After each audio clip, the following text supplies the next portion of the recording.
A regular meeting of the Board of Education, December 21st, 2021 at 7:00 p.m. Kathy, could you please call the roll? Dremel. Here. Hilbert. Here. Block. Here. Lowe. Present. Mathis. Here. Meadows. Meisler. Here. All right. Mr. Mathis, could you please lead us in the pledge?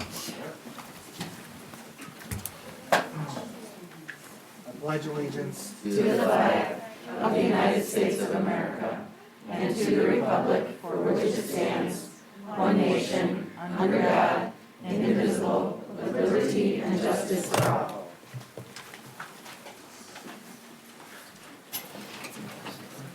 Dr. Hitchens, are there any items to be added to or removed from the agenda? There are not. All right, then we're going to move right to our public comments. I'd like to welcome you all to the Board of Education tonight. Everyone, I believe, that wishes to address the board has filled out a pink sheet with Kathy Scavidi. We always ask that you put your full name and address on the form, as we're required by state law to keep a detailed set of minutes for our meetings. In general, the board does not answer questions or engage in dialogue during public comment. It doesn't mean we don't take your comments or concerns seriously. If you have specific questions or you'd like to further engage with the district, you may submit your questions using the link on the website, and an appropriate staff member will communicate with you. Our BPS 101 communications manager will now explain the procedures for public comment and call up the speakers. Holly Deachman. Good evening and happy holidays. Welcome to the Board of Education meeting. Speakers will be called up in order of form submission. The first form received is the first person invited to speak. When your name is called, please come to the podium, weave your way to that box over there in the corner, so that you can be heard, not only by us, but all of those that are in our viewing public. Your comments will be limited to 3 minutes. We do have one person that is speaking on behalf of a group, so they will be given 5 minutes. We will start a timer that will be shown up on the screen for you to see. So when you see that flashing, getting closer to the time, that means it's time for you to wrap up, okay? At any time during the meeting, though, you can also provide written comments submitted to our recording secretary, Kathy Scafidi, here at my right. We ask that you conduct yourselves with civility and respect towards everyone in this room. Our first speaker is Christina Baker.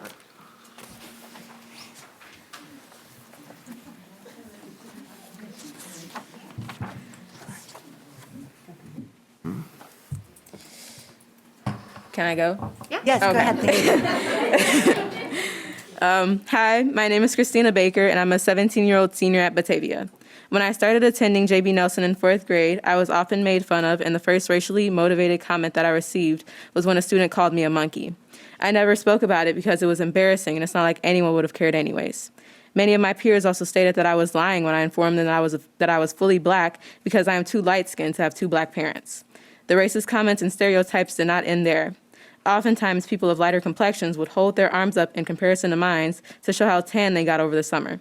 Many people might not see this as blatantly racist, but to me, it felt extremely wrong and inappropriate. Heading into middle school, one of my peers threw away a solid black piece of paper, then proceeded to say that it was like she was throwing me away. When I spoke about this issue to friends and teachers, the peer that made that statement said that it was only a joke and that I was taking it too seriously. I lost all of my friends due to that issue, and none of my teachers disciplined her or even told her that it was wrong because she started crying and portrayed herself as a victim. This is when I first started to lose my confidence in the Batavia public school system. It's also when I realized that this school district would protect its white students and prioritize their happiness over black students. Many teachers and students often belittle black students quite frequently.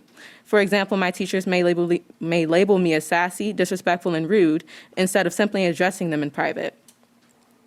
And then they say them in front of my classmates who also feel like they have the right to say that as well. At Batavia, there are some teachers who try to overly combat racism to the point where they just walk up and don't ask how I'm doing. They just immediately start asking me what I will be doing to address many of the racist issues that happen at the high school.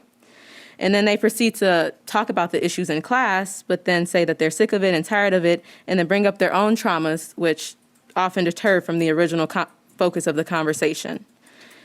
Lastly, recently there was an Instagram account that was created called BHS Black People, where it was pretty much making fun of people and using black stereotypes as a joke or to be funny.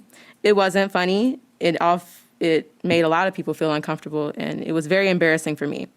They are normalizing statements like this to be used as jokes and are contributing to the problem.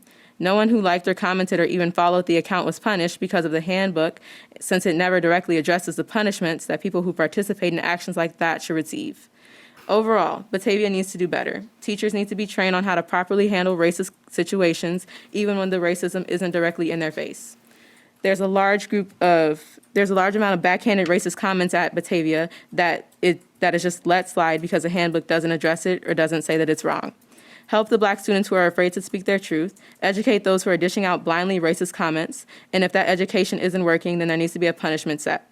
Racism is everywhere, and you all are the main ones who can begin to tackle it. Fix the handbook and fix the policies. Thank you. Thank you.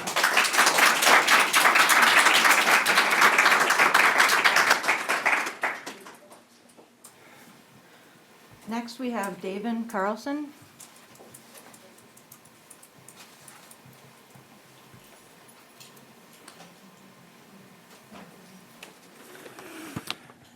Good evening. My name is David Carlson, and I have been an 8th grade teacher at Rotolo Middle School for 29 years, and I thank you for this opportunity to speak with you. Please know that the Rotolo staff has grown increasingly concerned regarding the lack of staffing support and procurement of substitute teachers for the RMS library due to administrative decisions. The net effect of these decisions is the closing of the library for part or all of some school days and the cutting back of effective reading programs, along with the conflicting message sent to students about the fundamental importance of reading and literary skills. I'm sure that we can all agree that the school library is a critical instructional space. It serves a purpose well beyond simple book checkout. Our RMS librarian, Kelly Cook, a certified and exceptional teacher, implements many excellent initiatives and programs which foster reading as a lifelong skill. Unfortunately, without adequate personnel support, many of these initiatives cannot be fully realized. On the occasion that Kelly must be out of the building, either for professional or personal reasons, she is required to close the library, making it inaccessible to all middle school students. We have readers in the true sense in the 8th grade this year. Our team provides a total of 20 minutes of free reading time daily across language arts and advisory classes, which frankly is a drop in the bucket according to best practice advice.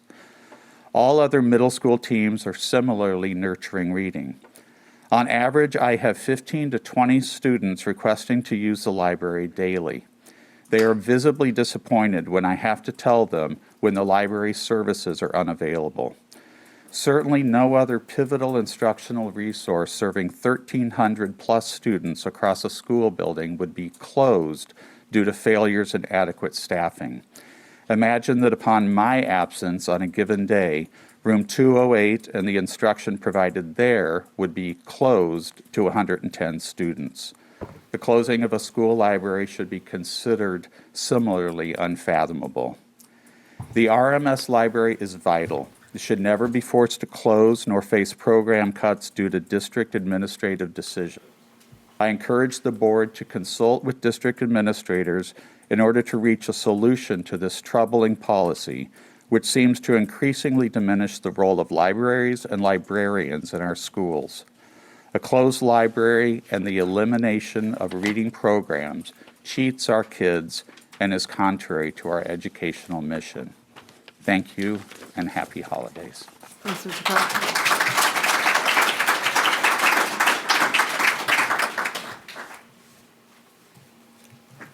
Next, we have Killian Mullen.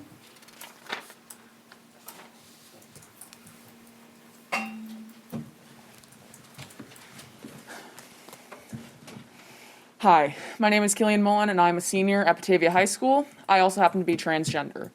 I came out about a year ago after some complications trying to come back out about 4 years ago that I faced in school and was left with no solution when I went to the administrators at my school after reporting problems with a certain student. I was left with no solutions, and I've been commonly facing in the hallways comments towards me to the point where I have to put earbuds in and blast music so that I don't hear any slurs or comments thrown at me for what I'm wearing or what I appear as on a daily basis. It's unacceptable, and I know that other students are facing this as well, and I have an idea for solutions that we could start approaching possibly. I believe that there is not a policy that is written anywhere, either on the district website or the high school website or any school's website, or anywhere in the handbook for students about transgender students, what facilities they are supposed to use, how they can change their emails, and how they can go about getting help from staff. I believe that there is a need to put a link somewhere on a website for a policy, and in the student handbook, a policy about what we should do when in response to transgender students needing help, either with changing their email, changing their name in Power School, or being able to use the correct facilities so that they feel safe in their school and where they currently are. I know myself, and I know that I have faced discrimination as going into the bathroom, being looked at strangely, having rude comments made to me, and also being asked if I belong in the bathroom that I'm going into when I am in fact going into the bathroom that I am supposed to, because I'm going into the bathroom that I'm assigned with as my sex at birth. I can't go into either bathroom because I'm faced with backhanded comments because people can't tell what gender I am, and I feel as though it would be much easier to just have a policy on a website that states what bathrooms these students should go into and what steps we can take to use the bathrooms and the facilities and change our names so that we can correspond and be able to present correctly so that we are not constantly misgendered and treated incorrectly by other students and our peers, and also by staff members. I believe that in putting these policies into our websites and into our handbooks not only helps transgender students, but it helps normalize issues that transgender students face as well. And it creates not only a safer environment for transgender students, but an environment where students feel as though they can speak up instead of simply having to put up and shut up with the issues that are going on at our school. I feel as though if we do not address this, that problems will only continue to arise and the mental health of these transgender students will continue to deteriorate at our school. And I feel as though these problems are only growing larger as more students are becoming more confident in themselves and feeling as though they can come out with examples that are seen out in the public eye. I feel that these problems are extremely important, and I know that freshman year me would have loved to have seen a policy put somewhere that made him feel as though he was supported instead of being shut out by the school and the district. I thank you for your time.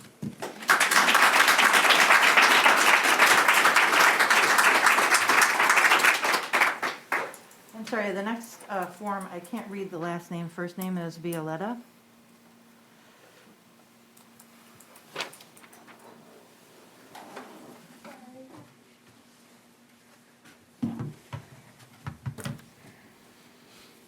Hi everyone. My name is Violeta Shaw, and I am a Black Mexican queer senior at Batavia High School. I find it very important to say my ethnicity and sexuality first because when you look at me, I am Black, and you can say that. So that's why I tend to introduce myself that way. It tends to be the comments that people say after I introduce myself that way. During my time in Batavia, I've had numerous times where I wanted to hide who I am. And if you know me, I am a very prideful person in who I am. I take pride in my hair. I take pride in my lineage. I take pride in myself. So there is a certain amount of fear you have to put in someone like me to put them in a position where they have to hide who they are. I've grown up in Batavia. I've been here since kindergarten. And there was a period of time where I felt so unsafe that I permed my own hair because of the comments I received. People would cut my hair, put things in my hair, and make fun of it. I was so ashamed. The culture that has been embedded into Batavia has left us ashamed and afraid of being who we are. We do not learn our history, and we allow our beauty to be villainized. We cannot grow. The first minority teacher I had was in my sophomore year. Before that, I never saw myself in this position. There's even a statistic that I read that if a Black student gets a Black teacher by the end of third grade, they are 13% more likely to go to college. If they have two by their high school, they are 32% more likely. And I believe that to be true because having representation matters so much. I do not get representation at all in my history that I get or in the things that I see. I honestly don't know what I would do without the teachers the two minority teachers that I have had, that I've luckily had in my high school career. A couple months ago, I was in class and I was hearing a bunch of slurs going around. At first, I heard a bunch of sexuality slurs and I had to hide. I kneeled down to take off my pride pin because I was so afraid of what would happen when they saw that I was gay. But then at that moment, there was so much fear that overflowed me that I realized I cannot hide that I am Black, because they were also saying the N-word in many racial comments. I had to go to one of my close teachers, and I was shaken, and I was almost crying. There has been no consequences thrown at these people, and there has never been any consequences to people who do these things. How are we expected to learn when we are in an environment that we feel unsafe and ashamed to be in? We cannot learn in such environments. And it hurts to know that not only I experience this, but my little sister does, and many other minorities do. I want everyone here to know that we hear your silence. All of us do. Thank you for your time.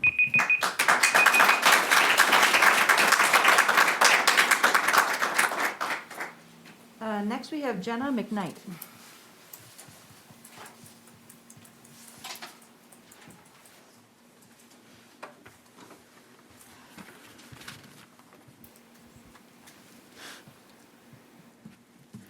Good evening. I'm coming to you today as a parent and an educator.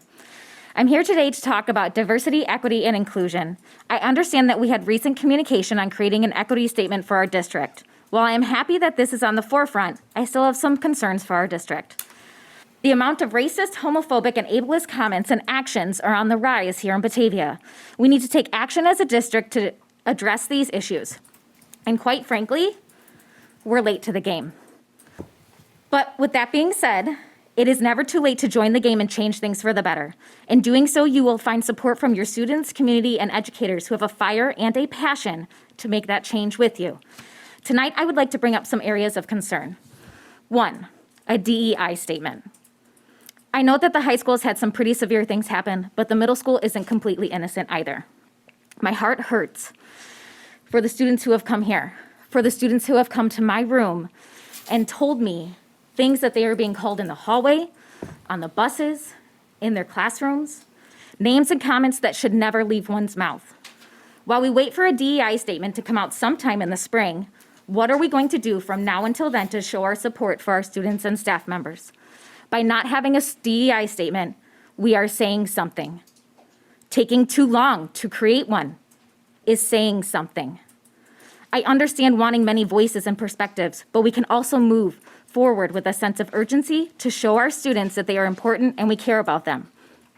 2, creating a diverse staff. This will help all students see that everyone belongs and that everyone has a place. I want our students of color, our LGBTQ students, and our students with disabilities to see themselves reflected back in our staff. I understand that our staffing is tight, and I get that. But when we do have an opening, are we seeking out those who can diversify our teaching staff? 3, staff education. I am here to ask and beg of you to educate your staff. We want it and we are craving it. We want to have difficult conversations. We want to be able to talk with confidence to our parents if they have any questions about why we are holding those conversations. We also want to show our support for our students and let them know that above all, they belong and are loved, because isn't that our main goal? To show each student how amazing they are and how loved they are, because I know that's mine. Quickly, in educating our staff, we can take some of the burden off of our fellow teachers of color. That weight that they bear is heartbreaking, and I know that I will never truly understand that burden, but if there's any way I can help, I'm here for it. We need PD, we need it now. Last but not least, we need to change our curriculum because our country was not just built on white men. Thanks.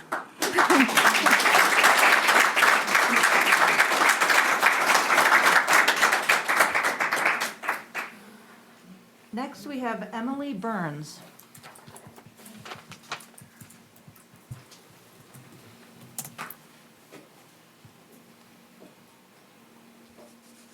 Hello. First of all, I'm very proud to hear the high schoolers and younger students come up to speak. Some of that was very hard to hear. So good for you, because when I was your age, I was watching Friends. Okay. I'm the mother of my daughter at elementary school. And my daughter has been bullied at school for over a year now, oftentimes by the same group of people. She's been called names such as lesbians and transvestites, and she's 10 in the 5th grade. These are very commonly used, to name a few. Oftentimes, she comes home in tears, and I'm in tears too. Most recently, after her haircut, she was teased and called a cancer patient. This one particularly hit home for Ella and our household. Being a survivor myself, she has not only seen, but has lived through that word and what it really means. Many, not all of these instances have been reported to teachers and to the principal.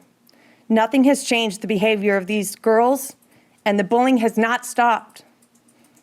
I am here today to ask a few questions. How many times does a child have to be bullied for something that they have not done? How many instances of poor behavior need to be reported before something is to happen? Why does a child come home from school in tears from things that have happened and that have said to her? Why does a child not want to go to school? Because she is afraid of something and what people will do or say. Why does bullying become something even worse, such as shifting from mental abuse to physical abuse? And what is being done to curb the behavior of these kids?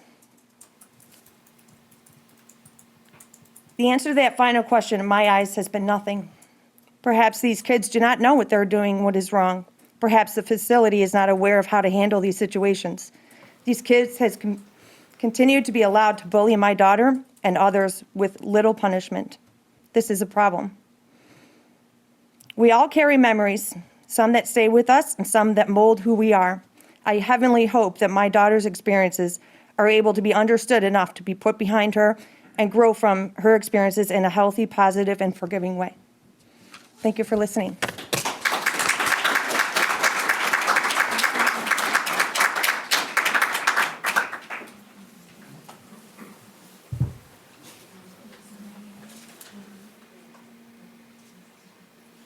Next, we have Andrea Woods.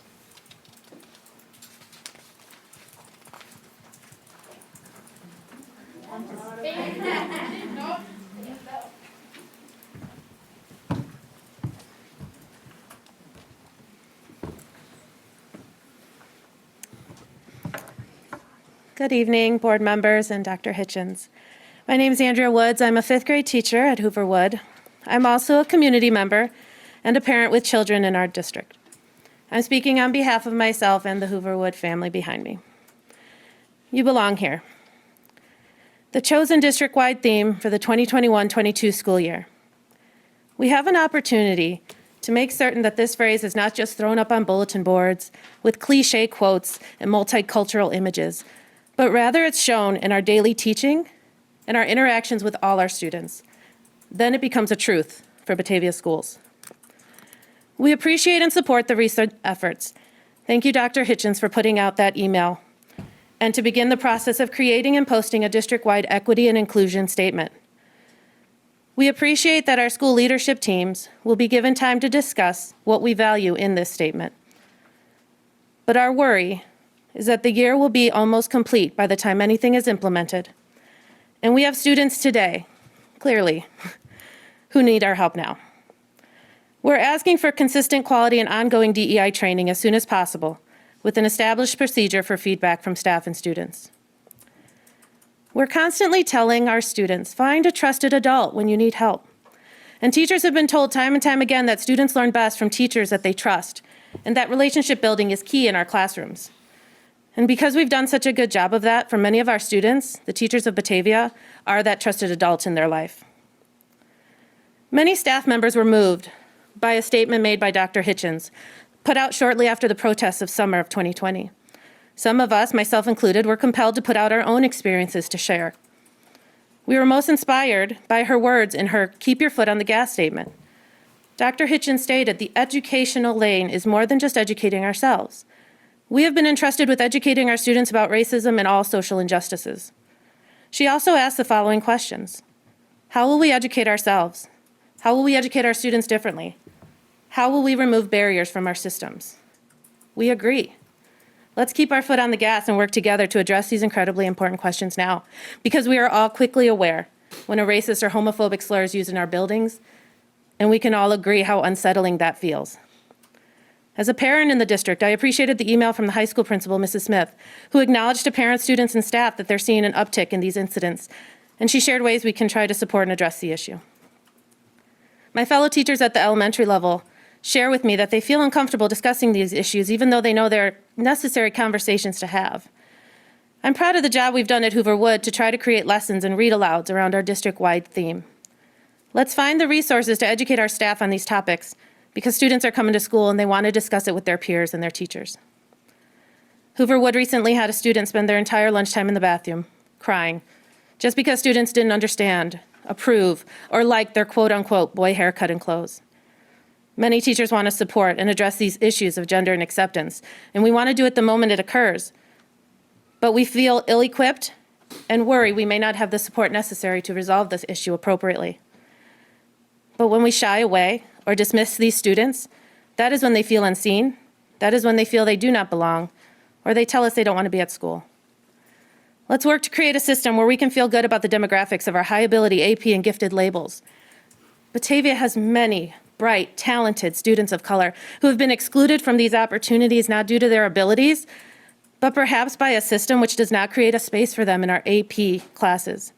Maybe it's a bias in the testing, maybe it's our own unconscious bias as teachers, but regardless of the reason, we have also a disproportionate number of students of color with IEPs and the disproportionate number of white students in honors classes, and this is a discussion we owe all students to have. We are asking our partners, the board and administration, to expedite the timeline so we may provide support to our students who are coming to us now feeling unseen and hurt. We ask that literature stays in our classroom, literature that's not only a mirror but a window for all of our students, a mirror where every student can see themselves reflected back as the hero or protagonist of the story, and a window to look at the lives and cultures of those different from ourselves. That's how we teach acceptance. That's how we will teach empathy. And that's how we show we all belong here. Thank you.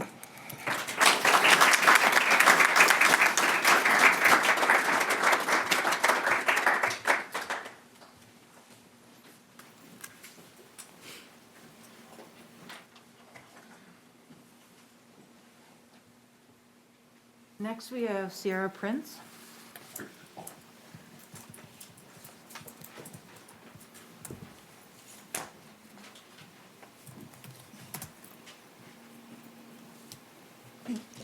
Hello, my name is Sierra Prince and I am a sophomore at BHS. Going to the school makes me and a lot of people angry. When I was at RMS, a kid called me the N-word straight to my face, and I was furious along with my dad was.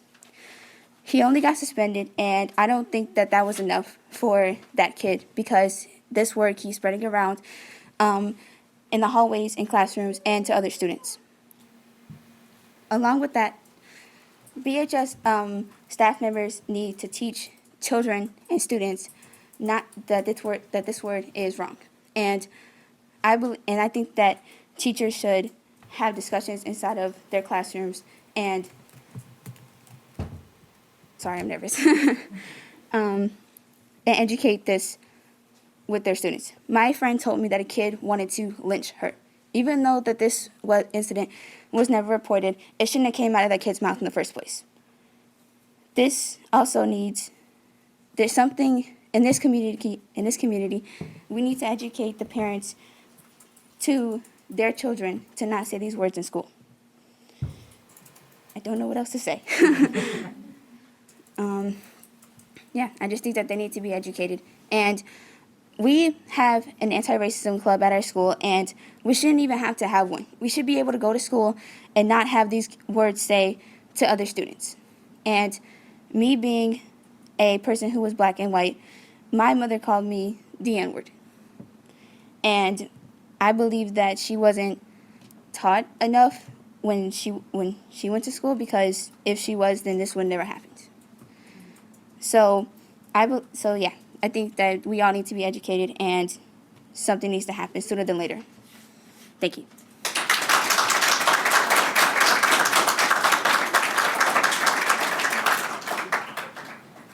have Alexis Porter.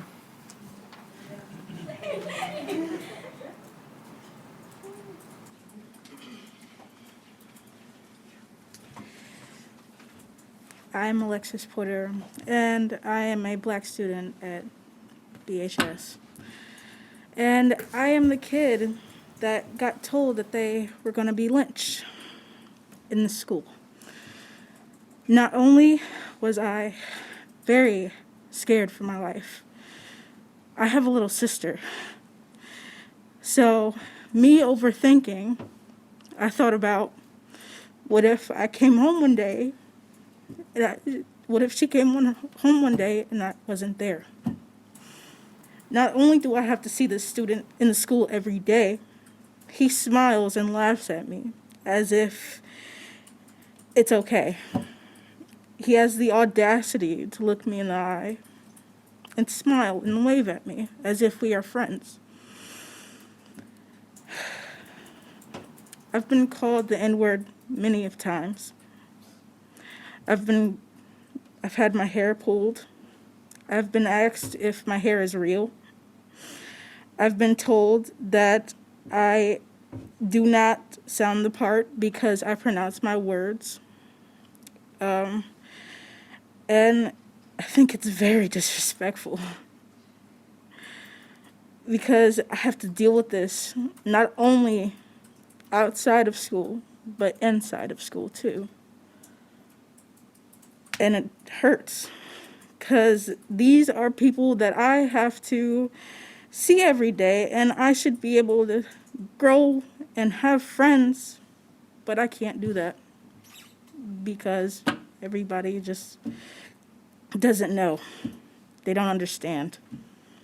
So I think we should start teaching more, having more, like in literature, having kids read more black books by black authors. Maybe they will understand. I'm not sure. But can we at least try? That's all I got. Thank you.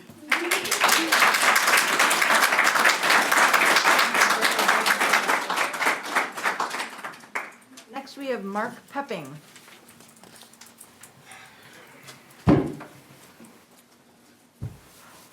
How you doing? I'm Mark Pepping. I came tonight mostly to advocate for the mask optional for the coming year and to just express my, dissatisfaction that it's taken so long for our board to act independently of whatever rules that somebody may have put in place for the state, whether or not it's legal or not. There's over 140 school districts that have been sued by parent associations, and that's the next step that we have to take, I guess, if we want to go to that route. It's difficult when I hear my kids come home and tell me that there's no consistency throughout the schools. Some teachers are like, don't worry about it, you can let it down. Some are like mask police. And then there was even an Instagram account started, anti-maskers, I'm sure you've all heard it or seen it, that there was pictures taken of all the kids at school having no masks on, and then included numerous teachers too. So, and then you have going to lunch and the kids sitting for 30 minutes right next to each other with no masks on. All right, I don't know if the air is different when you're sitting down eating than it is when you stand up, but if we have some common sense and we can act independently as a board or as a school district or as a parent group, that we can decide what's important to our kids and what do we want to do. Can we just pick it ourselves and take a vote of the community? Because we don't want to sue the school district to have that be the case. If you are trying to protect the kids by saying, let's wear the masks, then you're not doing a very good job because there's no consistency. Nobody abides by it. You go to the sporting events, there's not compliance. There's no way you're going to be able to have compliance. You're just, making it look good. It's all for show, So that's what I like to say only, I guess, is, we gotta get back to some common sense. And the same thing, I'm going to add to some of the comments I heard tonight. It sounds really terrible what a lot of kids are going through, but, as parents, we could tell our kids all day long not to say the N-word, not think this way, I tell my kids these things all the time. Reading Black literature, that's great, and we should have all the different topics we can in school. But these kids are at home on TikTok and videos, YouTube, and all they're getting all day long is swearing, rap music. It's normalized in their lives. So if it's normalized, 10 hours a day, it's hard for that to be changed by a parent saying, or the school saying, hey, kids, you shouldn't be doing this. But all they hear all day long and at home and on their phones is all the same kind of talk. So, I don't know you're going to make a lot of headway on that. So, all right, thank you. I'll see you next month. Next, we have Monica Hubbell.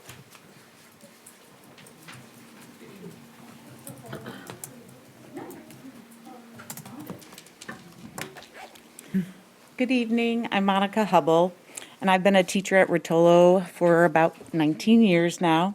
I'm here to talk about why certified librarians matter at Batavia Public Schools. The LRC directors are trained as teachers and additionally as librarians. They're qualified to work across the school with all school grade levels and all teaching subjects. But many don't realize what strong librarians do in support of student achievement. Our certified librarian at Rotolo, Kelly Cook, has a complex skill set to provide needed services to students and teachers. Teachers may or may not have some of these needed skills. I, for one, learn something new almost every month from Kelly, and I'm so glad she's at our school. A non-professional, such as an uncertified teacher or a volunteer parent, has few, if any, of these skills needed to provide a strong library and services to the students and teachers. Also, when we add an aide to the library staff, they can support the librarian to focus on even stronger programming through managing all the day-to-day clerical tasks. I don't know what the future holds for the certified librarians in Batavia, but when you as a board are faced with a decision someday to determine their fate, please keep these statistics in mind. From Rotolo during the pre-pandemic school year in 2018-2019, our certified librarian taught 269 classes from library awareness, orientation, OPAC use, literature appreciation, book talks, genre talks, information literacy, and research. Research including all of our databases like Britannica, Gale Virtual Library, EBSCO, and ABC Clio. Our librarian also has had classes on digital citizenship and STEM instruction. Not to mention, she helps administer the state IAR testing and MAP testing as well. During the 2018-2019 school year, we had a Fab Lab in the library, which is now a lunch detention area. It's kind of like a maker space that you might have had at the elementary level. At that time, we had over 8,571 visits to the Fab Lab. They came down and created or used some of the activities there. The amazing reading programs that happen at Rotolo are the Red Carpet Reads, Battle of the Books, Breakfast Book Club, and the March Madness Reading Contest. Mrs. Cook also brings in book fairs, author visits, presentations from the Batavia Public Library, and the high school librarian comes over and shares with the incoming freshmen the summer reads. Those are all initiated by her and carried out by a certified librarian. It would be a shame to ever consider losing our certified librarians at any level in Batavia. In the future, Thank you, Monica. In the future, if you are ever asked to make decisions about our certified librarians in Batavia, I want you to know what's at stake. I also have a flyer if any of you'd like to look at the student achievement connections with school libraries. It can be passed around to the board. Thank you.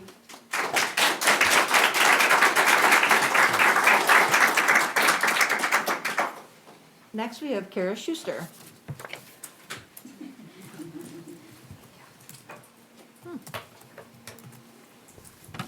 Hello. Thank you for coming. Thank you for coming. Thank you for allowing me to come before you this evening. I'm Kara Schuster, and I have been working in this district for over 25 years. I'm here to remind you about the importance of our libraries and the role our librarians play in maintaining this essential institute. However, after listening to all of my DEI friends and my students, I want to say that I'm also here in support of all the things that they've said and their work that they're doing. So thank you for your work. 200 years ago, most people did not have access to books. A large majority of the people who had access to books at that time owned the books. They were not obligated to share their books, and many times it was in their best interest to keep the information for themselves. Information gave them power. It was Ben Franklin who started the first public library where books were loaned out to common people. And the concept of the modern library was underway. How things have changed since then. It appears that we all have access to information at a moment's notice. And not just one source of information, hundreds and thousands of sources. And yet, there are people who do not have the same amount of access. There are people who do not know which resources are reliable. There are people who generate unreliable resources, albeit intentionally and unintentionally. The library has changed in the past couple hundred years, but the idea that everyone should have access to information to improve their understanding of the world has not changed. A librarian has the responsibility to lead us to quality information, to present many viewpoints, and teach us to analyze the information to determine the truth. They also address the personal responsibility we should all have with the information we send out into the world. Libraries are emblems of the precepts of our democracy. Libraries offer opportunities to seek information freely and to think freely about that information. When students begin to lose these opportunities and the loss is considered commonplace, we are sending the message to a generation of people that this precept is not important. The students must see that the library catalog holds materials that are available to all people, regardless of internet access, and that this opportunity is sacred. They must see that there are materials that can expand their minds and challenge them. They need to be taught how to find the information and to analyze it from all angles. Currently, our RMS students are not receiving instruction on library usage, and they observe that the library is often closed.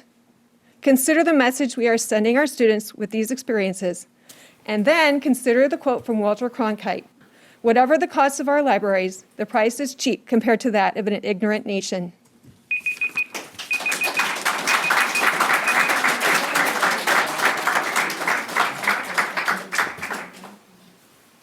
Next, we have Dr. Jennifer Rowe.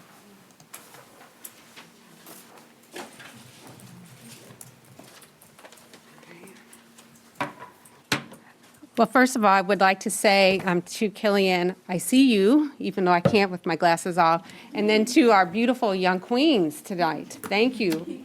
I see you. Right.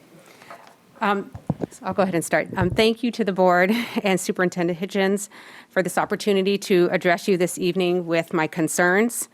And I will do my best to follow up because I would like to have a response from you. As a parent of two sons of color that have moved through the schools here in Batavia, I can share that it has not been an easy journey, and it has been a part of their experience to be exposed to racist language and treatment by classmates and even teachers, to the point where we actually put our house on the market and considered moving. As a Black woman that has spent over 24 years working in many positions in the field of education, I question almost every day my decision to keep my children in this district. It has been a second job ensuring that my children are treated fairly, feel validated about their history and identity, and to make sure that they know about other cultures, beliefs, and perspectives, as this is not what they experience in their elementary years or their middle school years or their high school years. A most recent example would be our holiday concert during the middle of Hanukkah, and not any diversity in terms of what we presented or celebrated on the stage.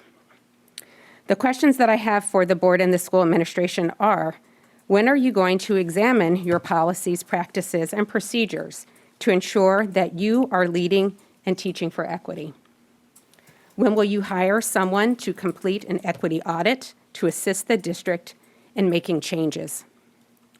When will the district support teachers in receiving the professional learning they need and deserve to help them to teach all of our students and to help them to be culturally and linguistically responsive practitioners? Also, how can we ensure that this will occur for our core areas at the high school level, since teachers no longer have department chairs to support them as content experts?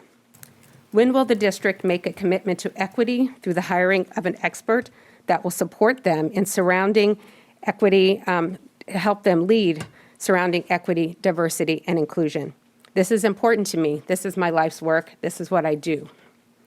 Our neighboring districts, such as Indian Prairie, East Aurora, West Aurora, St. Charles, Naperville, 203, and many others, all have specialists that support both administrative and school level to support DEI.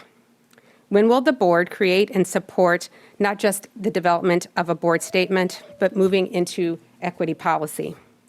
When will the district make it a priority to hire and retain a diverse teaching staff? Thank you very much, and I appreciate this time, and I look forward to your responses.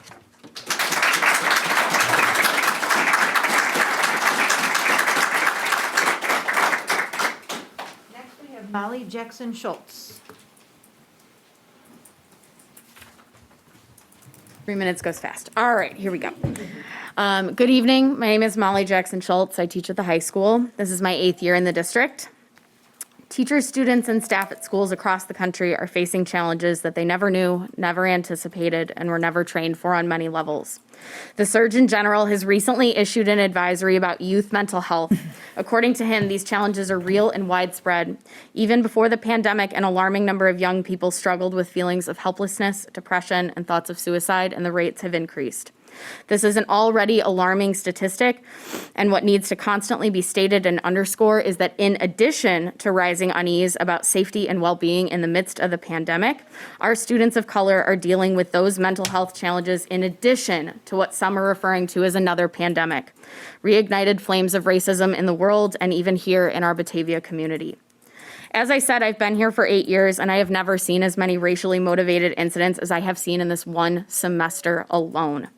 At the high school, students have confided in me about racial slurs being thrown around, feeling like they aren't represented in our curriculum, or being poorly represented when they are, and even physical fights that are motivated by race. Just yesterday, I had a student tell me that the response she had when she went to a student tell me what the response was when she told an adult she was called a racial slur, and she explained to me that this is why students who look like her just don't go talk to adults here. Our students of color are hurting, and that's unacceptable. Maya Angelou said, do the best you can until you know better, and then when you know better, do better. We know our students of color are suffering, and we need to do better for them as a staff and as a district. A few of us approached leadership before the school year started, asking for training and prioritizing this work. In order to truly become anti-racist, there is work that needs to be done on an individual level and a systemic level. While I'm thankful that our BHS admin has supported this endeavor, it seems that they need to wait for district level approval before the next steps. And as of now, little has been provided by the district to meet those needs. We understand that Dr. Hitchens now has a strategic planning committee meeting that will also address some of this work, but it seems as if there won't be an equity statement until spring. And even after that, there is still just a plan to make a plan. In August, we never could have expected the rise of racially motivated incidents we're hearing about, and yet it seems like new ones are happening every week, and staff has not received adequate training. And we have nothing in place for students who want to become educated that this behavior is not the vision we want for our community. The delayed action is not acceptable for the students that are hurting now. While we understand that we need to do things correctly and with intention, many of the teachers could be completing the inner work they need to understand systemic inequity and how to become anti-racist educators. We just need our leaders to tell us that this should be a priority and provide intentionally planned time and consistent resources for it. What the district gives voice to reflects its priority, and this should be a priority. I have so much more, but time. Okay. But I'll email you.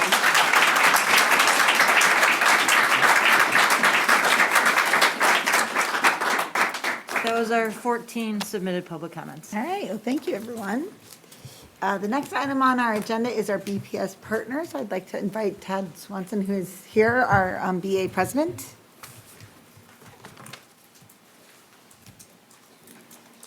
I was going to say I don't see them. Good evening, everyone. As a district, we've had a motto for several years that reads, always learning, always growing.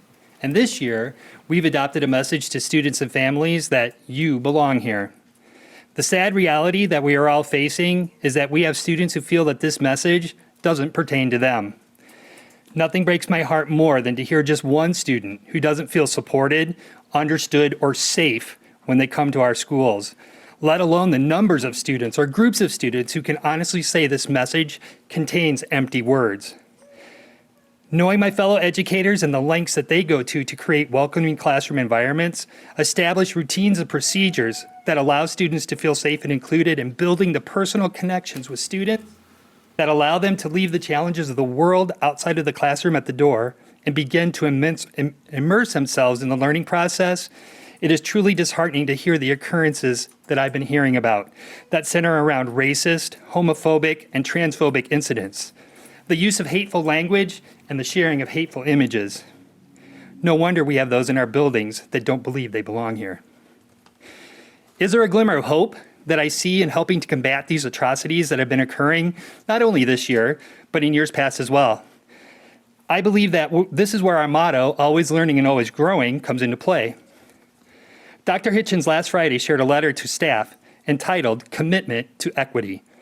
In it, she highlighted ways that as a district we have been learning and growing to improve equity for all of our families.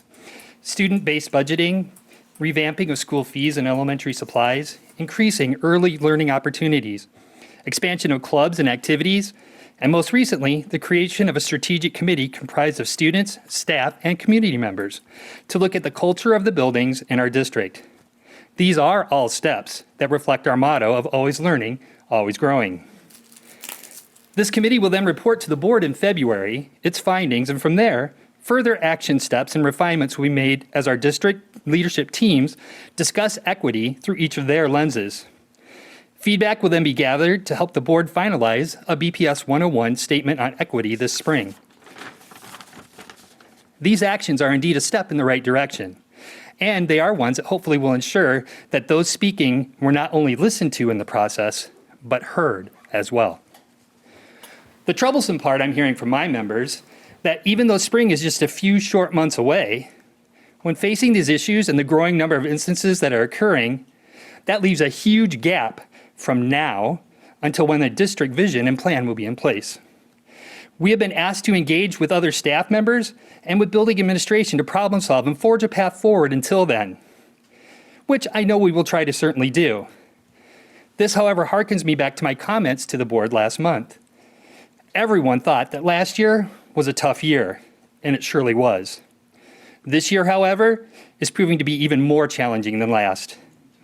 In addition to now rising concerns over Omicron and Delta variants, worrying about depleting sick days for quarantining, extreme initiative fatigue for new programs added to teachers' plates this year in the form of changes to math and ELA curriculum at the elementary levels, learning to utilize a new assessment program called Formative, realizing that kids are back in our classroom and are facing new challenges for themselves that in some cases make school even more challenging now than they were before. Teachers as well as administrators are exhausted, burnt out, and many are struggling to keep their heads above water. It is virtually impossible to be a support for someone when you yourself are at that potential breaking point. Winter break is coming at an opportune time. It will provide everyone a chance to decompress from the rigorous schedule and the emotional workload that we all have been operating under. Who knows, however, what January 10th will bring? Higher COVID numbers, students and staff quarantining? No one can predict the future, but I can predict this. Our district staff has the same needs as our students. We need to feel valued in the job we are doing. We need to feel like we belong here. Never in my life have I talked to so many educators who are at the point of needing to step away from education, either for a short period of time or forever. With the ongoing teacher shortage in our region, state, and our country, it should stand to reason that we should do all that we can to retain our teachers, to acknowledge the incredible work that they are doing facing unsurmountable challenges, and make them feel like they belong. We certainly do have a long road ahead of us, but I'm an eternal optimist. I truly believe that we are in this together and that we do work better when we work together. Because in the end, we all do what we do for our kids. That is why we do what we do when we need to connect, support, and love our students. Again, my fear is that drive in us to give all we can is just about tapped out. We need support, we need to feel appreciated, and we need to feel like we belong here, continuing to do the great work we always have. This now marks the second month in a row that this has been my message to you as a board.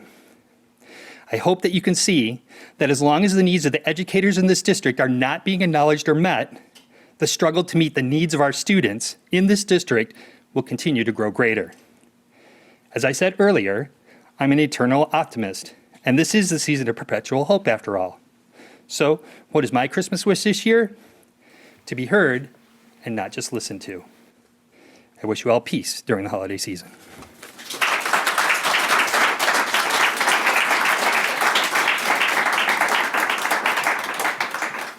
I do want to take a moment to thank you all for coming out tonight. Anybody who's been here at the end of a board meeting, that's a regular comment from my fellow board members, is the gratitude that we have when people come out to speak to us, to share. And we hear that you're looking for action and that you're looking for a response. And so that's going to be something that we are working on. And we do want you to know that you've been heard, and we're attempting to move forward with all of these concerns that you're bringing to us. So thank you so much for coming out and sharing all of that. We know, especially for students, it's incredibly scary to stand up in front of all of these adults, and we are always really proud of that when you guys come out. And I think that there is nothing more valuable to the 7 people sitting up here and the administrators that are in the room and the teachers that are here supporting you, that you are the reason why we do all of this. So thank you, students, for coming out and sharing with us tonight.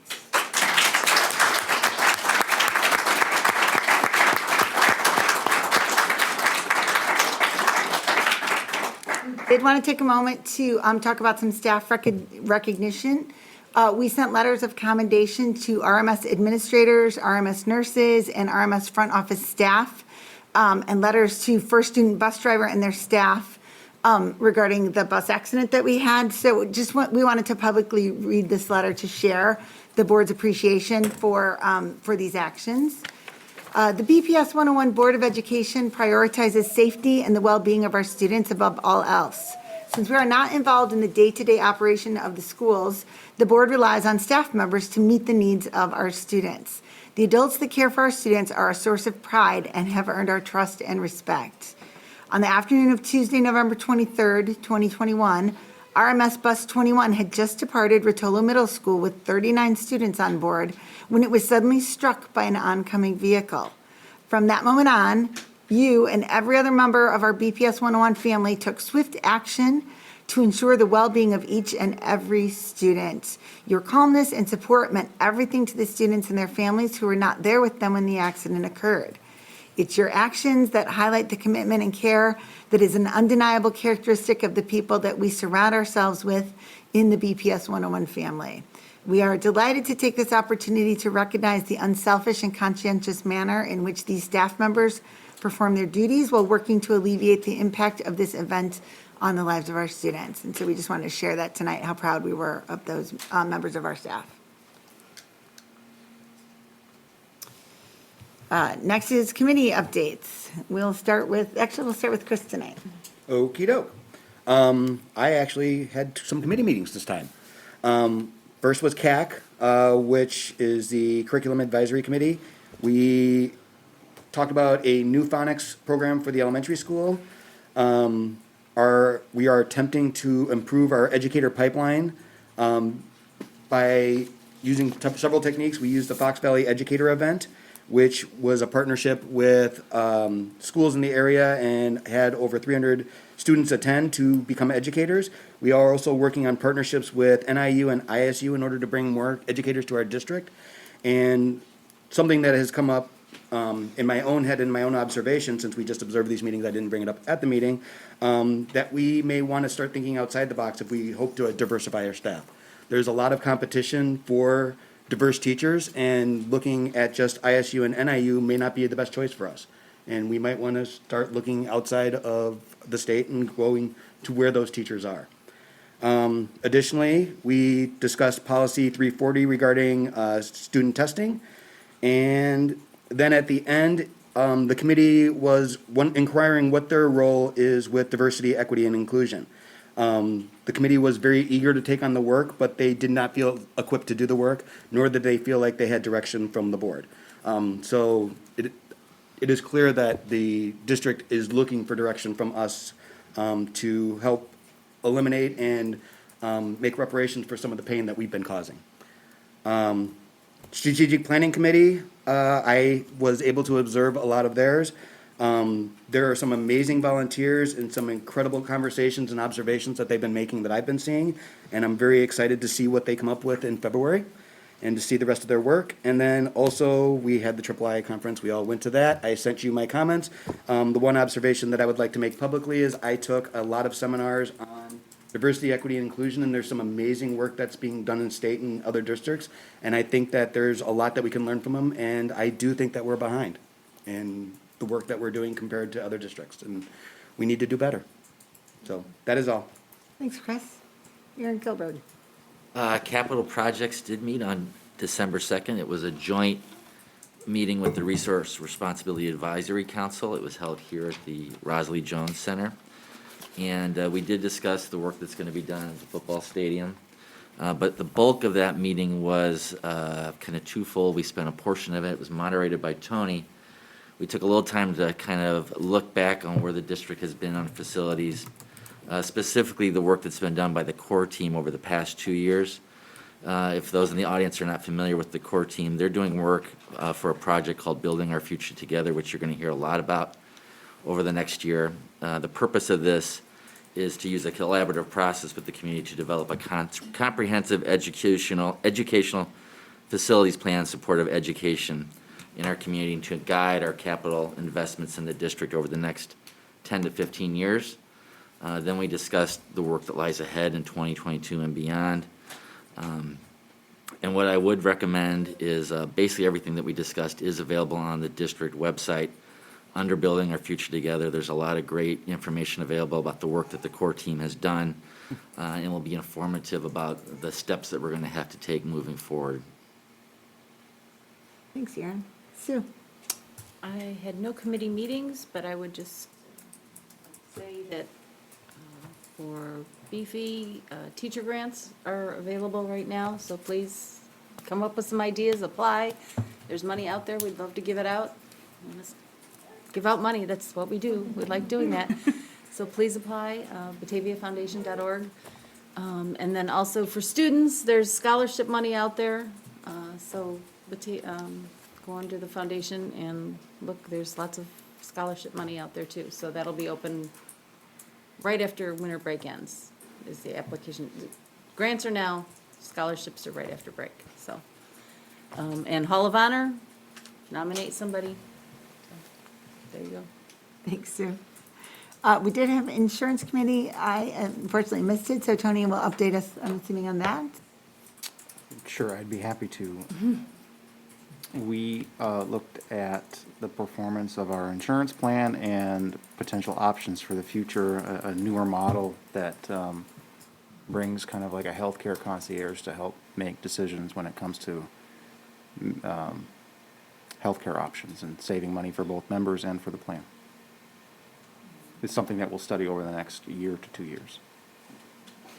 Right, thanks. Greg? As Aaron said, we had a joint committee meeting between the Resource Responsibility Advisory Group and the Capital Group.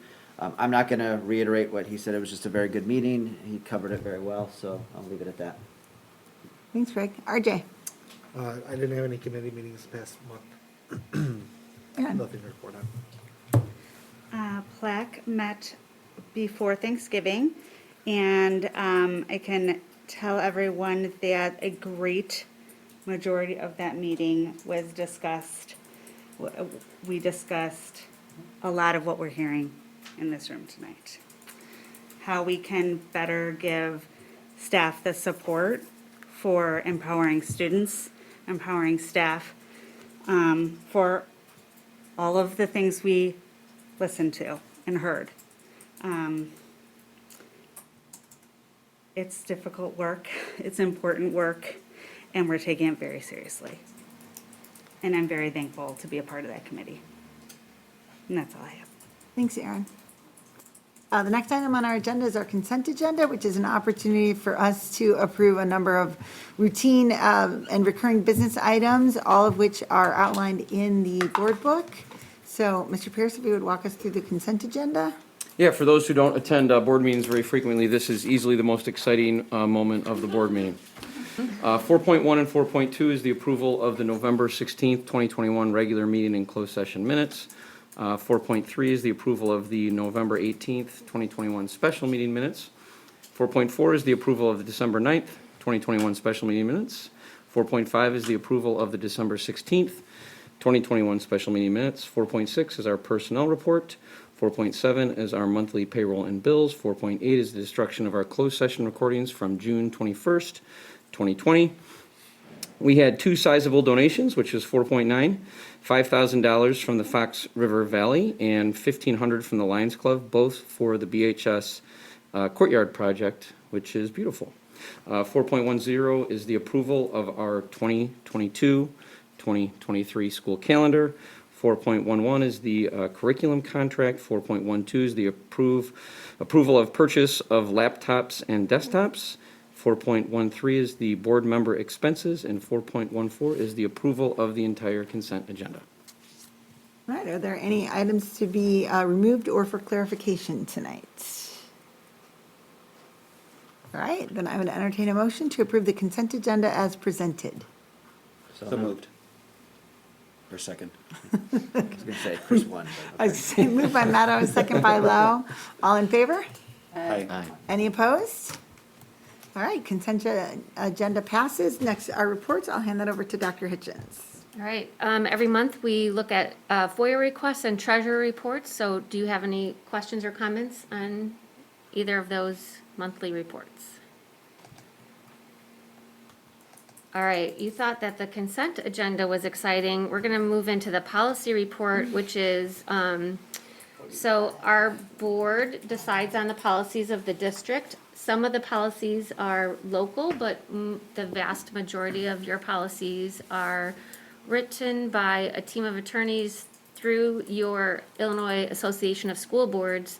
And the reason for policies, a big part of the changes that we're about to talk about are due to some legislative updates. So we have legislators that have great ideas about things that we should be doing, so then that becomes changes in school code. Attorneys review it and give us recommendations for our policies. So this, they give us this, the recommended changes about 4 times a year. This particular issue that they sent was 600 pages long. So I'm giving you that to you in bite-sized pieces. So this month's bite-sized piece is 200 pages. And so if you look at the policy report, the summary table explains each and every policy, and there's about 47 policies that we'll be talking about. Let that sink in for a moment. And almost all of the changes that we're recommending are the recommendations of that group of people that does this work, that looks at our policies. So I did just moments before the board received some comments, so I don't know. You don't have to respond to that. Okay, because we can talk about them now. Do you want to share your thoughts on the policies, or? Well, I mean, I was just more making observations. I only made Okay. it through, I think, 180 of the pages. Okay. So I didn't get through the last 30 or so, but I'm still working on it. Most of my comments are just how are we going to implement these things? Because Correct. obviously, some of these things are significant changes that may be required. Right. So it's more of, what are we going to do with this information? So, I mean, obviously, I don't think that that's necessarily pertinent to us passing this at the second reading. Right. But I think it's something that we want to keep in mind when we actually adopt these policies, is how we're actually going to implement them and what they look like, so. Yeah, that is very fair comment, because, I mean, the 600 pages that we're talking about is only to update our website and our policies on our website. Then the real work begins to implement these 47 policy changes. So there's changes in, like the student handbook, there's change, that will have to change and communicate to students and, teachers. There's changes in teacher training, so required mandated teacher training. There's hiring process, there's bidding processes. So all those changes that we make, then, to Chris's point, then we actually have to do these changes, not just change it in our policy, but we have to implement these changes. So thank you for acknowledging that part of it. Was there any specific policy anyone wanted to talk through? And don't forget, we'll have one more chance to talk about them as we dig into them again. You have the opportunity to do that before the next meeting, because we won't vote on them until next. And if I could just say something really quick about, to the community, a lot of these policies actually address DEI issues. So some of it is just going to be mandated by the state, including starting at the beginning of next year, districts are going to have to be rated on their DEI policies and graded. So we will have a year-over-year example that is consistent with all other schools in the state. Good point. All right, so you can give me your feedback as you get through the rest of those pages, and otherwise I'll just bring it back in January for your approval. The next report, so a report does not require action, so it's your chance to talk through things without taking action, and then we do have one action item after that. So this next report that we're going to talk about is the facilitating team, and Aaron already teed it up for us. So we did have Building Our Future Together, which is that master facilities plan that was 2 years in the making, and now the last hurdle, I would say, would be to collect community input on that plan in a large-scale way. And so to that end, let me start with the end in mind. So in May or June, this committee will come back and say, here's what the community thinks about your plan, here's what we're recommending, and here's the timeline and the budget implications, et cetera. And so to that end, then let's back it up and say we need to have some community engagement sessions. So we have them planned out. There's, I'm going to hand out two things. One is the board charge, where you need to give this committee very specific things that they should be talking about. And so we did meet with this committee the first time last night, and some feedback from them is we needed to be a little bit more specific about what their role is. So we did change the board, your strategic charge slightly. When you look at the charge parameters, we tried to simplify it a little bit. So basically, the end result would be a plan that's brought to you that has been infused with incredible amounts of community inputs. And we have created this facilitating team to design those community engagement sessions. So we need to tell the team that you need to tell the team, this is your charge, this is what we want you to do. And so the way that we do that as a board is we develop strategic charges. So we had a strategic charge to get us to this place right now, and then we're adding on to it to say, take us to the next level.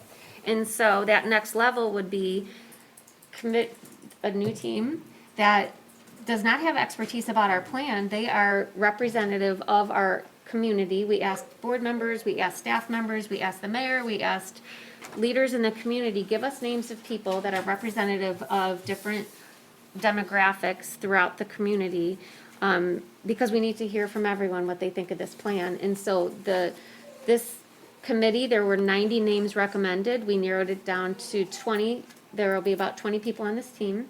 Their job is to help us plan the community engagement sessions, and they're going to be like our focus group. So we'll say, here's the information that the community needs to know about our plan, which is actually a little bit overwhelming. So for those of you that were on the core team will know, if you go on our website right now, like Aaron invited you to, it would probably take 30 hours probably to get through all the information that's there. So we want to inform people, but do it in a way that is manageable and make sure that we cover all the bases of things that people want to know. So this community group that we had an orientation meeting last night. They're ready to go. They would help us design those bigger sessions.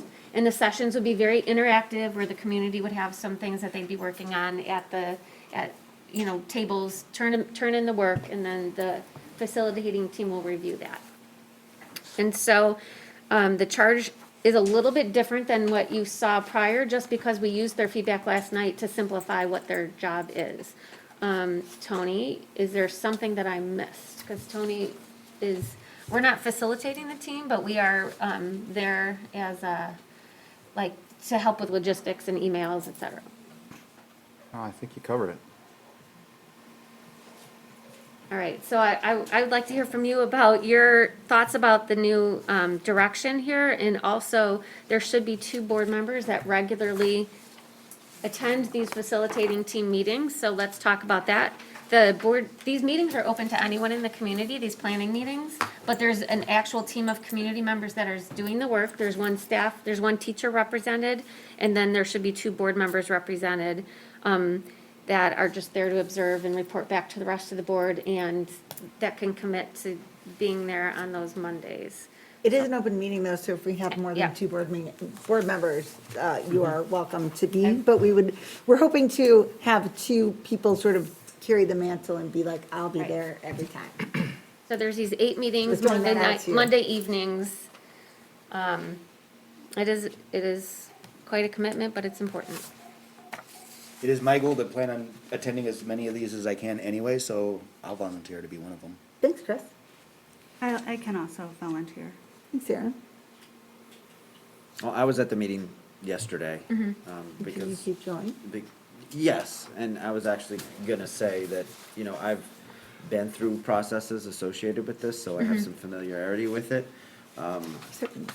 Yeah, and so therefore, I'm happy to be a part of it. I'm interested in it and in the outcome. I'm not suggesting that, we have to have 2, or we have to have 3, whatever Right. makes sense to do, but I think there should be some level of consistency that if there is a person that can't make it, they've got someone else to call to say, yes, we'll always have 2, whoever those are. Yes. And then coordinate schedules, because it is a lot of meetings. Because what you're not seeing here that's on this chart, these are the facilitating teams, and then there's the community engagement component. That's the community's chance to review and provide input, but there's a lot of background work that has to happen. And as anybody who knows me, it's very hard for me to sit there and be quiet. So I did an admirable job, I think, yesterday. I was gonna ask what our role is at these meetings. Yeah, it's basically to listen. Yeah. And To be- it's so hard. To be the eyes and the ears of the board. Yeah. I just worry I might have a little bias in the meeting, so. Right. And that's the challenge. That's why I liked the Zoom one, when I could just Listen in. listen Well, in. and that's the thing, is board members are invited to just listen in, but we're hoping, essentially now we sort of have 3 people that can be responsible for coming back, ensuring that the charge is being led as expected, communicating, all of that. Feel free to put me as a backup, Okay, to the backup. awesome. I'll be a backup too, I think we're all, this is important work, so I think we're all gonna be Yeah, pretty. any of us you can Okay. count on for a backup. I want to say, Lisa, I want to thank you for providing clarity to the charge. I think that's important to deliver our message and communicating with the community. And I also want to say with Craig, I was at the meeting last night, and it really is an outstanding group of citizens. Can we get a list of that And group, or yeah, that we would be keeping good. it quiet? No, we Okay. can get you that list. I just want to say that, we have a full room tonight. We are fortunate to live in a community where people are invested in building a better future, and work like this is very important to take those next steps forward. So I want to thank everybody in our community because there's multiple teams out there right now doing important work that are supporting us. So I want to say thank you, because when we reach out to these people, they're not being compensated for it. They're just doing it because they care about the community. So I do want to say thank you for that. It's always amazing the people that step up and. Oh, yeah. Great. Any other questions or comments about the facilitating team? All right, and are you comfortable with, we've given you the charge, we're comfortable with the charge, we've got our people that are going to our board members that are going to represent. So that was all we were looking for on that tonight. Am I correct, Dr. Hitchens? Yes, thank you. All right, we have one action item tonight. I'm going to hand this over to Tony. So to complement the board's charge for the facilitating team requires professional services both from our construction manager and our architect. So last month you approved an updated master services agreement with our construction manager, Lamp Incorporated. This month we are presenting to you a master services contract with our incumbent architect of record, DLR Group Incorporated. This updates the current contract that we have with them and would authorize a project-specific amendment for them to support the work of this facilitating team and begin to do preliminary architectural work and engineering to make sure that we have a plan that is workable. So in the event that we made a decision to move forward, in particular with a referendum, we would have all the requisite knowledge and understanding of what needs to be undertaken and how much that would cost. Not necessarily drawings of buildings, as we're not at that phase yet and wouldn't be until after a referendum would be approved, but we would have all the ducks lined up so that we could execute our plan. So that is it, basically, is that an amendment to the master services agreement. It is functionally the same as the one that we have in place. It's based off of the Architect Society's template contract. It's revised to work with a construction manager as advisor. So basically, the current arrangement we have with the construction manager, and it's updated with a more current year. And in addition, it is this project-specific amendment that would authorize the architects to do this particular work moving forward. We would need to amend this contract if we were to decide to move forward with actual design of schools. So we would need to revisit this at some point in the future if we were to move. This is just for this one activity, right? Yeah. Project specific. The way to explain it, there's an overarching master agreement, which is the really long document with all the technical legalese in it, and then there's a proposal that's attached to it. That's the amendment he's talking about that says, we're gonna do this specific scope of work for this specific cost.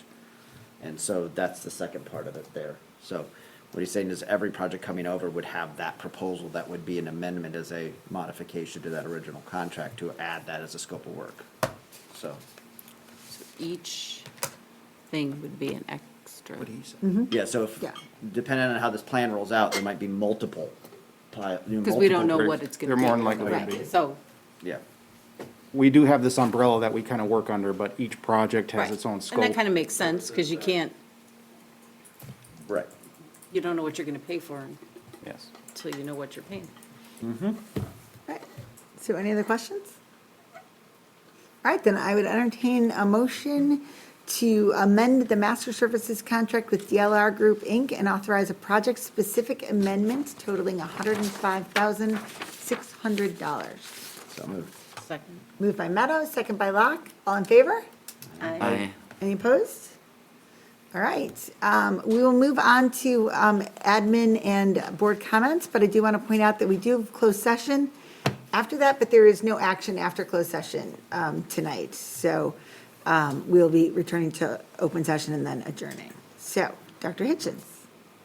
All right, to follow up on Chris's comments earlier about the III conference, so Chris highly recommended that one of those sessions for the board, and you guys asked for me to set that up, so I have been in contact with the Illinois Association of School Boards. The title of that session is Equity and Educational Imperative, and Chris speaks very highly of that particular session. So I'm working with the two trainers on a date, and I'm glad to hear that the Professional Learning Advisory Committee is also talking about this important topic for the adult training. And I do know that the schools will look different because of we're doing some transformational work, and schools need to look different, and they will, and that will take time.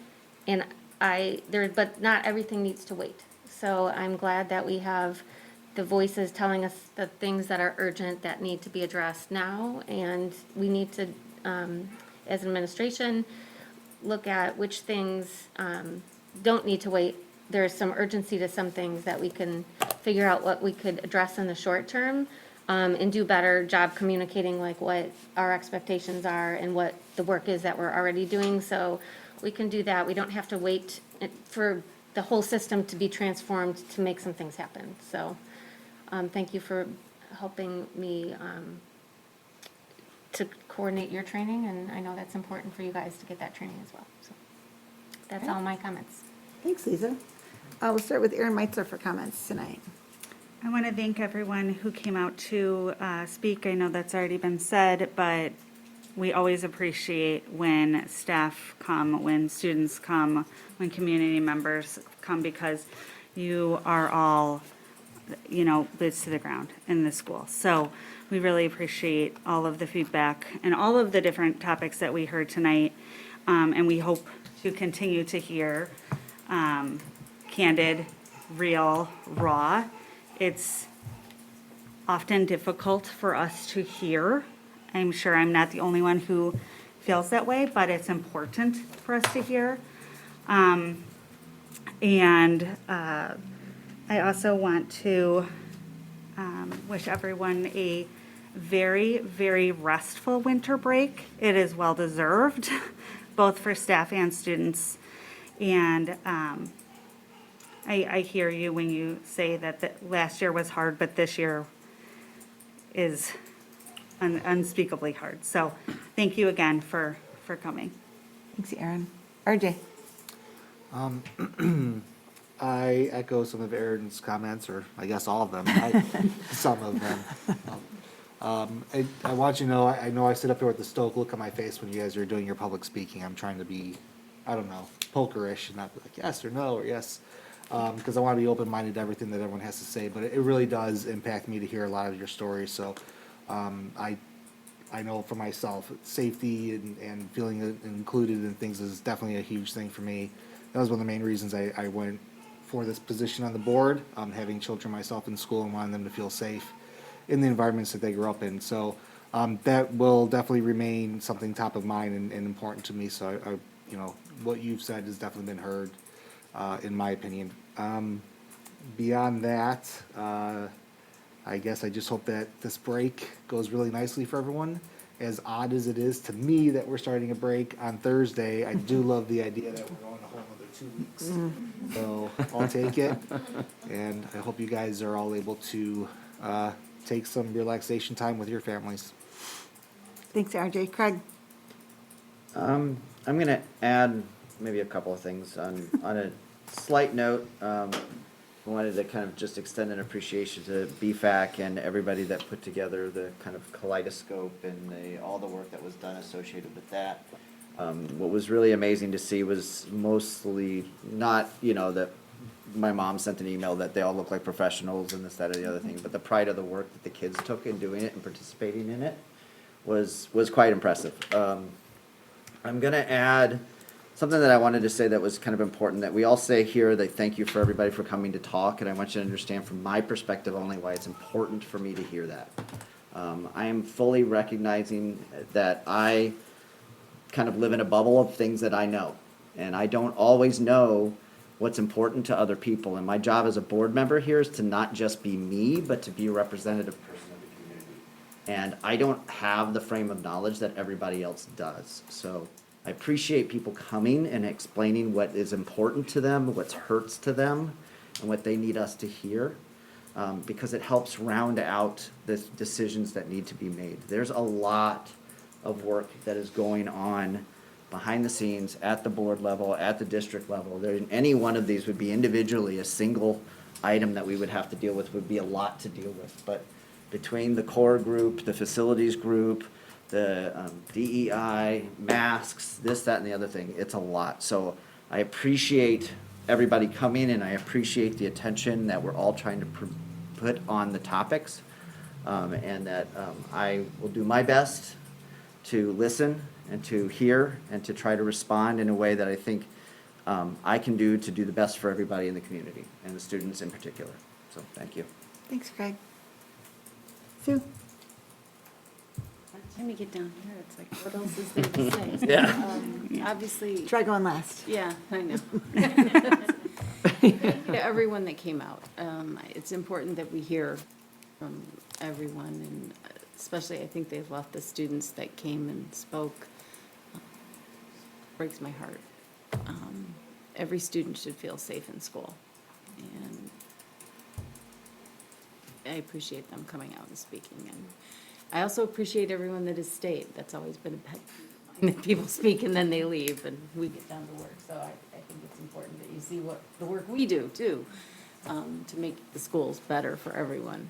So just hope everybody has a wonderful break, and know that change doesn't happen overnight, but we're working on it. So, please bear with us and know that we are doing our best. So have a great, wonderful break. Try and get some rest. Spend some time with your family. Thanks, Aaron Kilburg. Yeah, it's hard to follow that. I guess I'll repeat the theme, but yeah, tonight the speakers were really very compelling. They're always compelling. Every time I have public comment, I thank the speakers for their engagement and also their civility, because it leads to more productive discussions, in my opinion. But I do want to say again that it takes quite a bit of courage for students and adults to get up in front of the school board and speak your mind. And it really does make a big impact. It really educates us on what's important to the community. And something that kind of struck me is, we touched on a lot of different topics tonight. A lot of them very heavy, big problems. We're talking about how we're interacting with each other, what our buildings are going to look like, what the face of education in Batavia will look like for the next 20 years. They're serious issues. Any one of them can be overwhelming. And I just want the community to know that we have serious people working on these serious problems. But we need your help, because it's important work, but it's challenging, and we're trying to do the best we can. And to that sense, I'll be selfish for one moment, and I want to wish my wife, Kathleen Kilburg, early happy birthday. She's celebrating her 28th birthday tomorrow. And, everyone on this board commits a considerable amount of time and resources and energy. And I know I would not be able to do this work that's important to me without her support. And, I want to speak on behalf of everybody who's doing this work, whether it's a spouse, a friend, your neighbors. Those people that support us and the people that are doing our work are very important, and they are very appreciated.